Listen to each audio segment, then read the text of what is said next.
friends, and welcome to card 7 of my fall series for this year. Today I want to share with you these cute scene cards using a stamp set from Birdie Brown and MFT. I'm going to show the creation of one card in its entirety, and we'll come back and finish up both cards together with some cute details. So let's get into it. I am going to be using this stamp set from MFT called Frightfully Sweet. This is a new re-release of a Birdie Brown set, and it is fantastic. The first thing I want to do is create my backgrounds, and I'm going to be using this circle mask that I cut out using just some circle dies, and I'm going to ink blend my background. This is a piece of Bristol cardstock, and I'm going to be using these colors, and I'm going to create kind of a spooky night scene. I'm not one for, dark night skies or like spooky scenes. Like I've done night skies before, like for winter and things. I saw this color combination recently, not this particular color combination, but I've seen one similar to this on MFT's website, and I really liked it. I thought it was really pretty, and I wanted to give it a try. I was a little nervous about it because, again, I'm really hesitant when it comes to kind of like these colors together. I've never used them before. They are fantastic. They blended beautifully together. I think this is probably a new favorite color combination. Just the way that these colors all work well together, it makes for a really cool kind of eerie sky, and that's really what I was going for. This idea came into my head when I saw that they had decided to re-release a lot of Birdie Brown sets because she has retired, so getting her stamp sets has been difficult, but knowing that they have decided to release these and keep them in their store stocked all the time is great, because I could pull this set out and I can use it, and I was afraid I wasn't going to be able to use it this year in my series, but I was so thrilled whenever they re-released it. So I got that all ink blended. I took off that circle mask, and it was really bright, like super bright. So I just took a little bit of white ink mixed with a little tiny bit of black and just kind of ink blended around that moon to kind of dull it down a little bit. I didn't want it super bright. And I'm just going to do a little bit of water splattering to get some of that oxidation moving, and I'm going to get right into the coloring. This was a lot of coloring. Again, I made 2 cards. I colored both of these panels exactly the same. All of the colors are listed on the screen. I'm only going to show the coloring of one sheet here, but I am going to put on some music because, again, this is a lot of coloring and I don't want to bore you to death by talking about nothing. So once the coloring's all finished, we'll come back and finish up both of these cards together.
had all the coloring finished on both of these sheets, I went through with a white Jelly Roll pen and added some highlight detail to each of these images.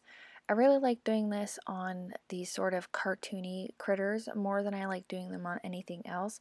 I really think it adds character to the images and makes them pop. Kind of brings them alive a little bit because they are a cartoon image. I feel like you can get away with doing this and it doesn't look weird.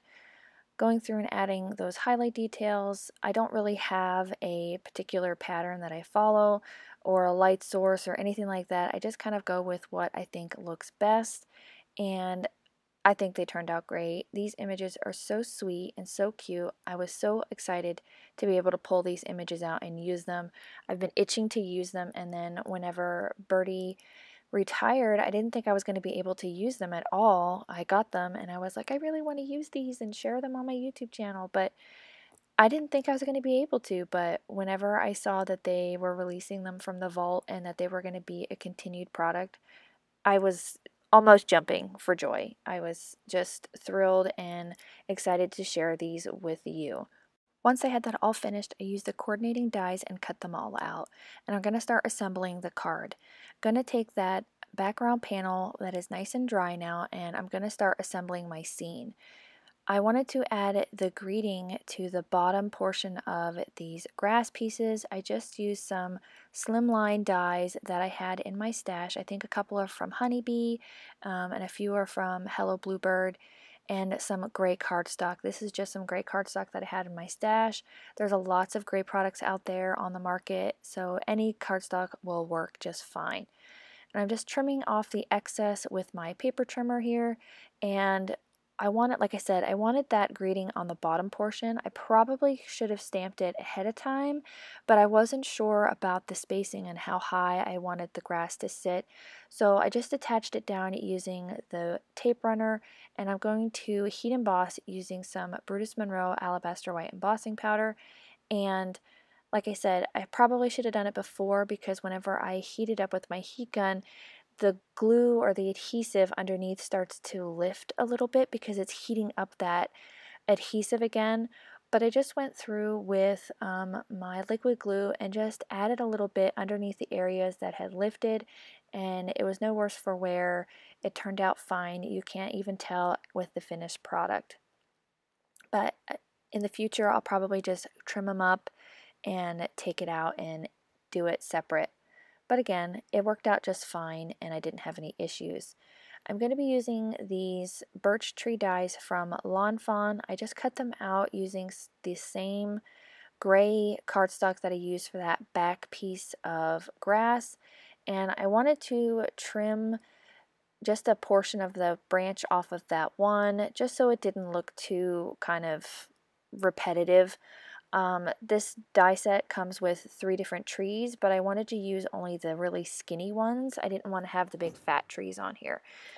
Trim off the excess and I can start adding my little critters after I stamp some bats in the background. I used the bats from the hand lettered Halloween set, and I'm just stamping them down using this VersaFine Onyx black ink, and I really think this rounds out the entire back scene here.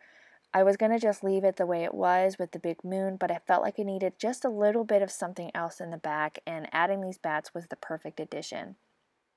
I'm just going to attach all of my little critters here using some liquid glue. I could have popped them up and given it some dimension, but I didn't want to make the card too bulky with the layers of cardstock that were already there, and I think it's just as cute with the images laying nice and flat. This is a whole crew out trick-or-treating, and I can imagine my own kids dressing this way and having a good time out getting some sweet treats.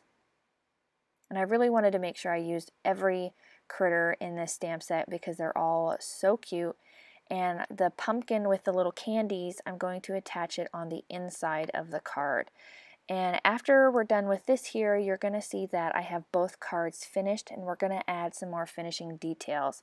I didn't want to share the creation of both cards in their entirety because the video was seriously long, and just finishing them up together I think is a great way to show both of these cards.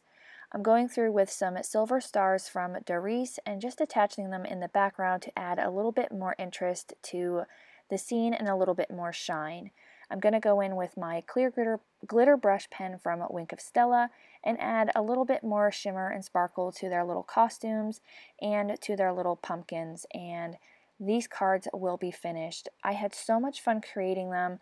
I hope you enjoyed the process. I know it was a little bit longer of a video, but I had so much fun. If you liked it, hit the like, subscribe, get that notification bell, and I'll see you guys again real soon in the next video. Bye!